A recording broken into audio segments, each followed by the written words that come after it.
Eu não sei te dizer Amor ou ódio exatamente. vai acontecer aqui. Não, eu acho que tem que haver uma limitação séria do uso de celulares, smartphones pelas crianças. E aí a gente tem que ver o que é essa criança. Na minha opinião, assim, opinião pessoal, eu acho que uma criança ou um pré-adolescente não deveria ter celular com acesso à rede, por isso os smartphones, antes de 12, 14 anos. Falo 12, 14 porque tem crianças que são mais maduras, tem outros que não. Por que eu falo isso? Primeiro por uma percepção que a criança se viciar no smartphone é muito mais fácil do que a gente imagina. Né? Porque aquilo é um prazer imediato, está na palma da mão, limita muito, você acaba não tendo aquelas brincadeiras de criança, de pique, de lidar com outras crianças. Isso é o desenvolvimento mesmo, o desenvolvimento, né? E também o desenvolvimento motor, porque ela fica muito parada, e o desenvolvimento social, porque ela acaba não relacionando com outras crianças com aquela telinha ali na mão. E também tem uma coisa que me chama muita atenção, porque eu tenho percebido isso intuitivamente, mas me chama muita atenção que nos últimos 3 anos, ali no Vale do Silício, as cabeças mais pensantes e mais ativas em produzir tecnologia têm proibido seus filhos de ter acesso a smartphones antes de 14 anos. E isso, se a gente pensar bem, se esses caras que são tão antenados e sabem, eles mais do que ninguém sabem como isso funciona, se eles estão tendo essa postura, de alguma maneira eles sabem de coisas que a gente não sabe, no sentido de médio e longo prazo. Porque alguma coisa vai acontecer, eu não tenho dúvida, daqui a 10 anos a gente provavelmente vai estar fazendo um outro Mentes em Pauta, dizendo já as consequências em pesquisas que vão fazer aí dos últimos 20 anos, sei lá, do que teve nessa coisa de centrar a vida num aparelho tão pequeno. Uma coisa tão pequena que era inimaginável para a gente há 20 anos atrás, hoje é uma peça indispensável. Eu já vi pessoas de todas as idades achar que esqueceram o celular e ficar muito mal, assim, como se tivesse perdido quase um parente. Tipo, eu não posso ficar sem o meu celular, não posso ficar sem o meu celular. Como se o celular fosse a conexão com o mundo. Não com o mundo só das pessoas, mas com o mundo de paz e tranquilidade. Eu digo que hoje é mais fácil uma criança abrir mão da chupeta, né, do que abrir mão do celular. Né? Exatamente. Você faz a troca.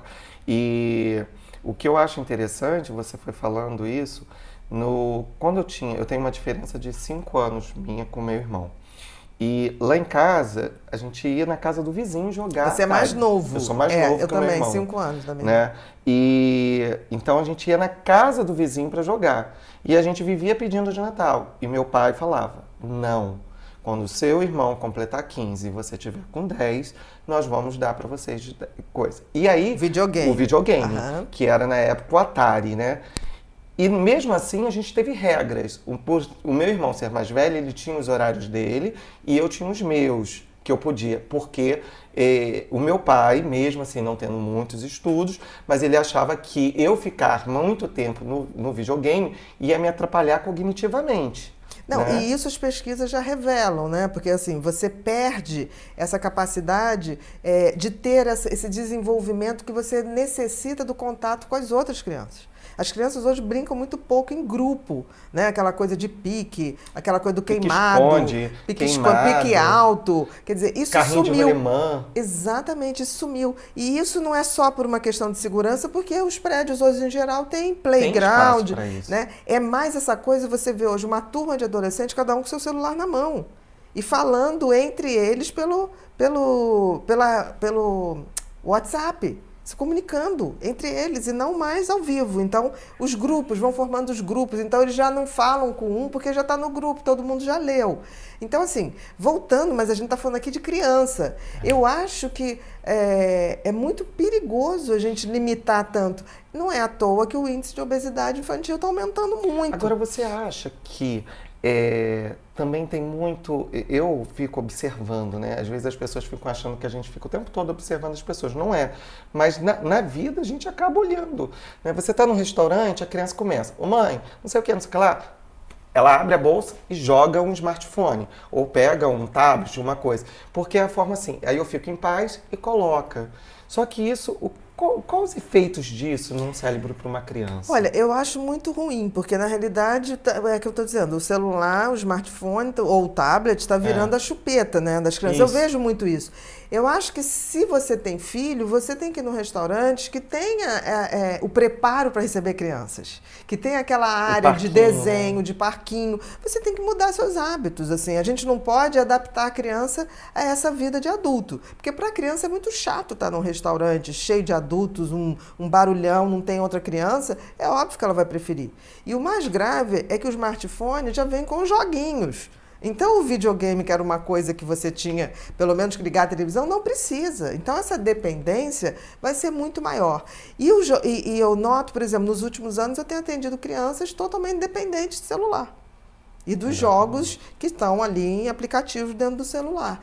E, assim, abstinências mesmo, do tipo, se tirar, tem crises agressivas. Então, eu acho que as pessoas, os pais não estão se dando conta que esse smartphones, em qualquer um hoje, tem mais tecnologia do que todos os computadores da NASA que fez o homem chegar à Lua.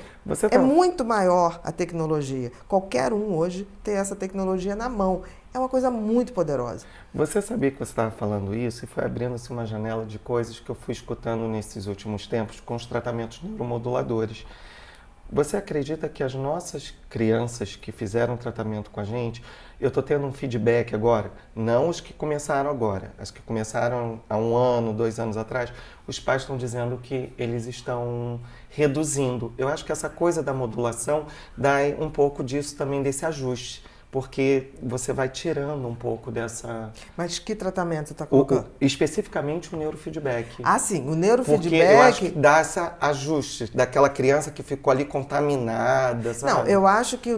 Porque você não tinha me falado, você falou... Tratamento não falou. Isso. O neurofeedback, ele tem uma coisa neuromoduladora. Sim. Então, por exemplo, uma criança que está muito obsessiva e compulsiva pelo celular, pelos joguinhos, é claro que na hora que ele vai fazer um tratamento de neurofeedback, você desfaz aqueles circuitos do vício.